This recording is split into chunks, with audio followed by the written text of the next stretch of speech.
Persediaan hewan kurban di Banjarmasin mulai meningkat. Diperkirakan dalam seminggu ke depan, stok sapi di Banjarmasin jelang pelaksanaan ibadah kurban Hari Raya Idul Adha 1442 Hijriah akan tercukupi.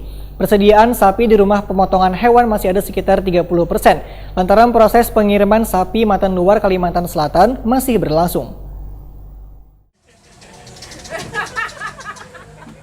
Persediaan hewan kurban di Banjarmasin mulai meningkat. Diperkirakan dalam seminggu ke depan, stok sapi di Banjarmasin jelang pelaksanaan ibadah kurban Hari Raya Idul Adha 1442 Hijriah akan tercukupi. Medik Veteriner DKP 3 Banjarmasin Dr. Hewan Anang Dewi Jatmiko Hetakuni Prima TV besukan Selasa 6 Juli 2021 medahkan persediaan sapi di rumah pemotongan hewan masih ada sekitar 30%, lantaran proses pengiriman sapi Matan Luar Kasel masih berlangsung. Dinasnya pun terus memantau di pelabuhan terkait pengiriman sapi dari berbagai daerah, bahkan nantinya juga akan melakukan pengecekan mengenai kesehatan hewan tersebut. Menurut Anang Dewi Jatmiko, pada Idul Adha tahun 2020 lalu, kebutuhan warga terhadap hewan kurban mencapai 2.400 ikung, sedangkan tahun ini dari data hasil yang masuk ada sekitar 2.100 ikung. Lonjakan permintaan biasanya akan terjadi sepekan jelang perayaan Idul Adha.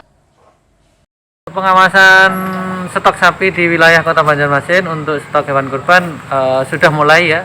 Mungkin nanti dalam minggu ini sama minggu depan sudah kita jalan, karena memang beberapa belum masuk ya stok sapi dari luar yang masuk ke wilayah Kota Banjarmasin masih dalam pengiriman. Jadi kita pantau, kita lihat nanti kalau waktu dia bongkar di pelabuhan, jadi kita bisa memantau dari situ nanti disebarnya di titik mana. Ada beberapa memang tempat penjual hewan kurban musiman, jadi kita telusuri itu semua. Kalau kebutuhan sapi untuk Lebaran Idul Adha di Kota Banjarmasin berapa banyak? Ya, kalau untuk kebutuhan hewan kurbannya sendiri ya, estimasi kita saat ini kalkulasi di atas meja itu kurang lebih 2.100 kurang lebih ya. Jadi nanti kita pastikan berapa nanti yang terserap oleh masyarakat kita di sini. Anang Dewi Jatmiko menambahkan, belum melandainya pandemi COVID-19 di Banjarmasin, maka bisa dipastikan jumlah pemotongan dan lokasinya akan sama dengan kayak tahun lalu. Selain pelaksanaan pemotongan hewan kurban di masjid atau perumahan warga, juga dilakukan di rumah pemotongan hewan. Sama pandemi dan tidak pandemi. Iya, karena untuk pemotongan ada sebelumnya waktu masih normal, kondisi normal dengan yang pandemi memang ada perbedaan ya dari jumlah pemotongan, terus suasana sama lokasi pemotongannya juga akan berbeda.